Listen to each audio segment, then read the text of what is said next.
Hello you lovely people, and this one today is the continuation of the last Audi video, which, if you remember, was originally under a cover. In this one, I really knuckled down in getting the Audi ready for the summer, just before my daughter arrives in the world. It's a bit of a short video, but I just wanted to finish this one off. If you haven't watched the last video, you should just pause this one here, find the other one in the YouTube channel, watch that one first, and then come back to this one, because then it will make more sense. But if you don't have time for that, let me just give you a quick recap. I've just finished changing the right-hand side rocker cover gasket on this Audi V6 engine. I am now working on the left-hand side, which is a little bit more tricky because I have the airbox in the way and also the oil dipstick bracket. Now, this is a slightly different format to what I usually do. In this video, I do a lot of voiceover on the video because I was a bit nervous doing the jobs in this video and I just wanted to concentrate and get them done, really. However, I did thoroughly enjoy doing this one, and I hope you will too.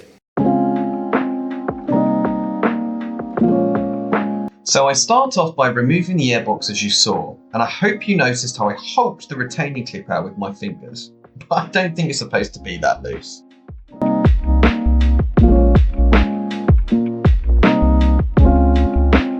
I then pull out each of the coil plugs to the spark plugs and inspect them. When I did this on the other side, there was quite a bit of oil, but this side wasn't too much. I then loosen the bracket for the oil dipstick and let it drop slightly, otherwise I wouldn't be able to remove the rocker cover. I then start to slack off the bolts for the rocker cover. I do this again from outside in a star pattern. This is to avoid warping. It's then time to wiggle the rocker cover gently until it fully lifts up, but be careful not to get caught on any pipes or wires as you lift it out. Once lifted out of the way, I then removed the old gaskets. Once I have removed the rocker cover, I've inspected the cam chain and the camshafts. This side was just as good as the other side. The cam chain is really tight and the camshafts look great. No scoring or scratches. For a 24-year-old car, I can tell this has been regularly serviced. I then cleaned up the mating faces and the bore holes to make sure that all of the old oil was removed. And I did a bit more cleaning. And a bit more.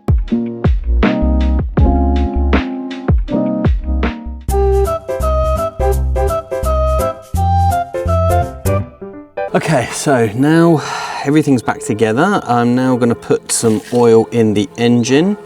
And then I'm going to turn it on, let it get up to temperature, check for leaks, make sure everything's good. Yeah, let's go. Some 5W30, Castrol, Magnatech, only the best. Okay, and then we're gonna see,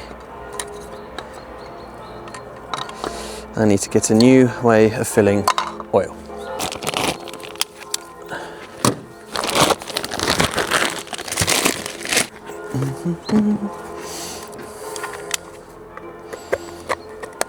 Okay,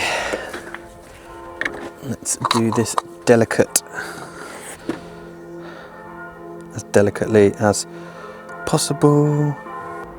Oh, okay.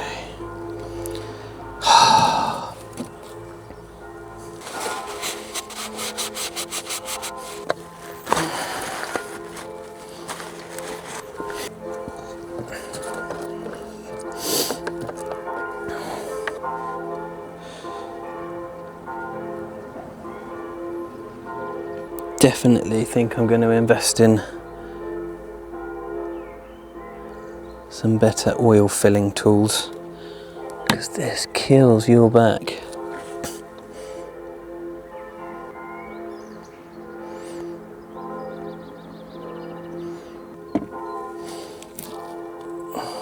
Now, 3 litres in, good. I think this takes 5.5 or 6 litres, I can't remember. Need to double check. Okay, so now I've got 5 litres in. Got to put another 700 millilitres. It's 5.7. I'm going to do 5.6, and then we will start the car up. Let her get up to temperature and check for leaks, but I think then I can put everything back together. That's where we need to be. See what we get. First I need to put the battery on, otherwise we're going to get nowhere.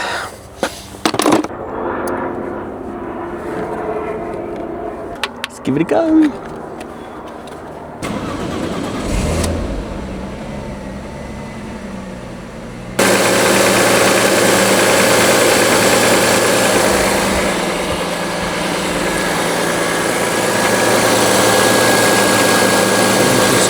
Oil burning off. Sounds alright. And new spark plugs in. Seems to be running a lot smoother than it was before.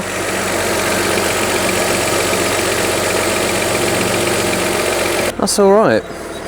Holding idle. Seems to be nice and smooth.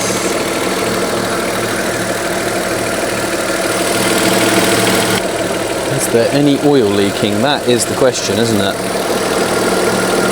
Not popped yet, but nothing coming out of there. Try the other side.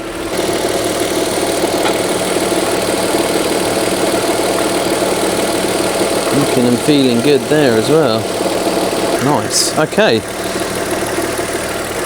Any leaks underneath? No.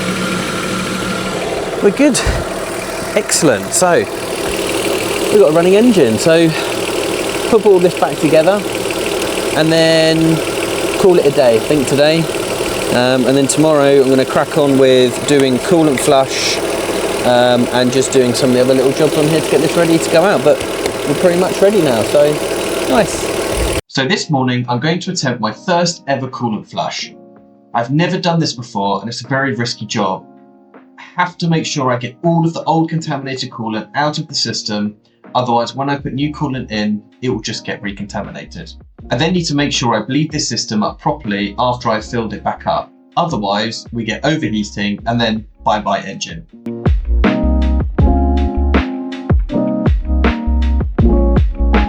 I'm nervous about this one, but I'll never be able to do it unless I give it a go.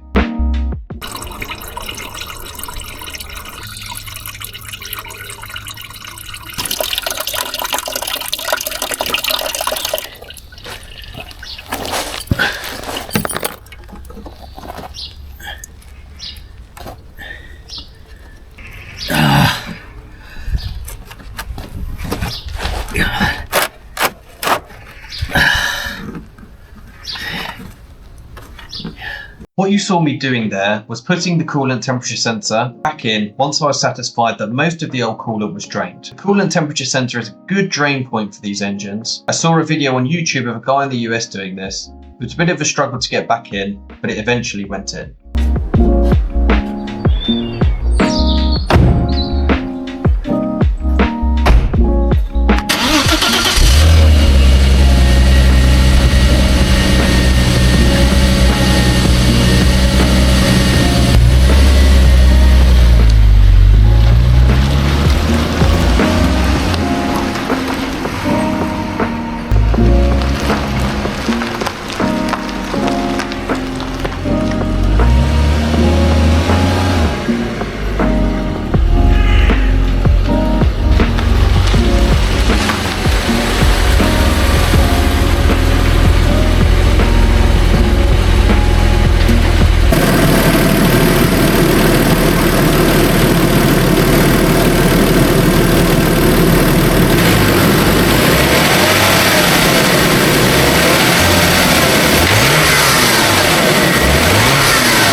So before I drove off just then, I added some plain deionized water off camera and let the car get to temperature.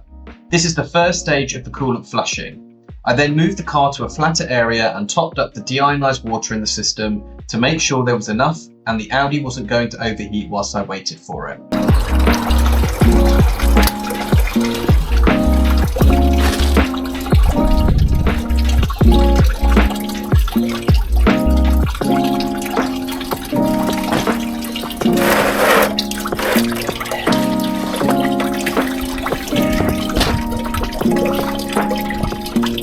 I then waited for more of the old coolant to drain from the system while continuing to top up the deionized water.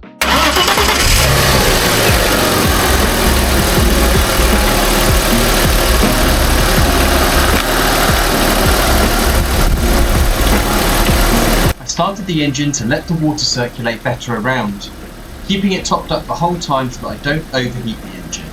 My eye was constantly on the temperature gauge to ensure everything was okay.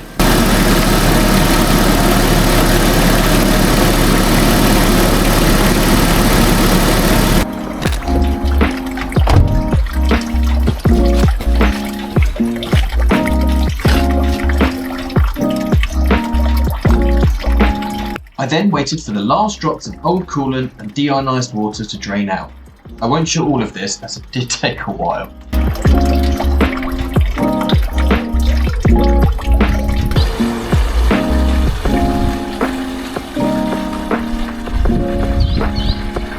Once all the old coolant was gone, I then removed the old coolant header tank.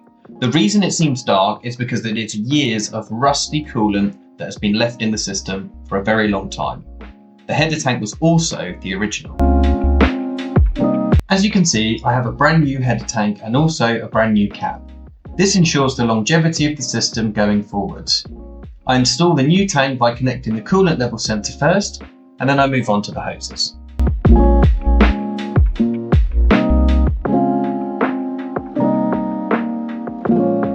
Once the hoses have been connected to the new header tank, I start to fill with new coolant.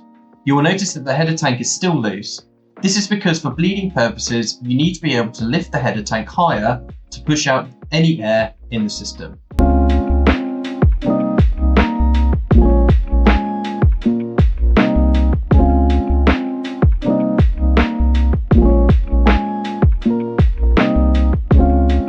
I then started the car again and bled out the system fully. There are lots of guides online to help you with this, but some of my key tips are to ensure the heaters are on the highest temperature and on full, keep the revs between 1500 to 2000 RPM for 5 minutes, and keep lifting the coolant header tank as more air gets pushed out. You'll want to keep topping up the coolant header tank with new coolant. Ensure that after running the car for about 30 minutes, the coolant stays above the min level line on the coolant tank.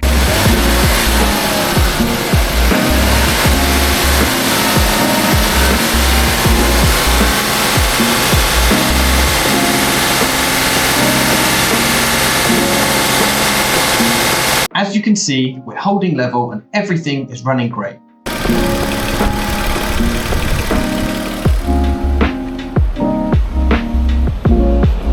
We're holding temperature and there is hot air also coming out of the heaters. Everything is working exactly as it should. And there is also no coolant dripping from the coolant temperature sensor, which is amazing.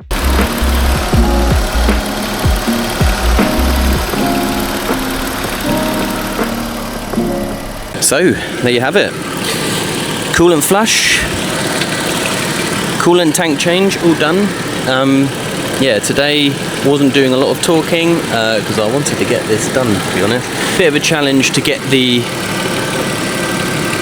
sensor out the bottom back in after I'd taken it out, and again, this is a truly amateur channel. The O-ring had come off and I was trying to shove it in without the O-ring and wondered why when I then started to add the new coolant it was still coming out the bottom. Interesting, hey? Anyway, but this is all looking good. Hot air coming out of the vents. So the system is all bled. I didn't really show the system. There are some good videos out there. If you want to know how to bleed this system, you can do so. But for now, that's it for this episode. I can't test drive it, unfortunately, because it's not registered and road legal yet, but I will take some more videos once we're registered and I can get it out on the road. But yeah, thank you for watching this episode. It's been quite a journey, but this is now fully serviced and ready for the road in a couple of weeks when it gets registered. Next jobs to do on this, still need to try and sort out the roof. I think there's a sensor that's out on there.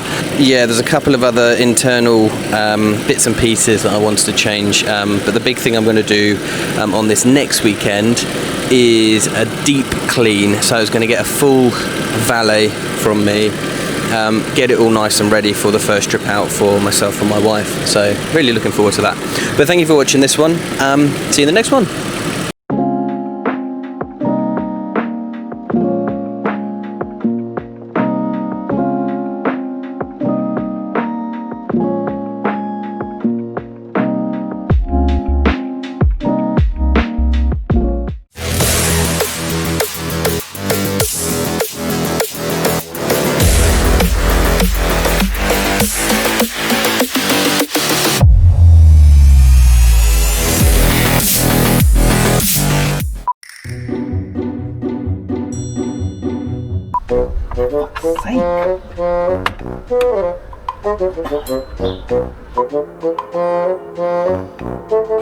Oh, okay.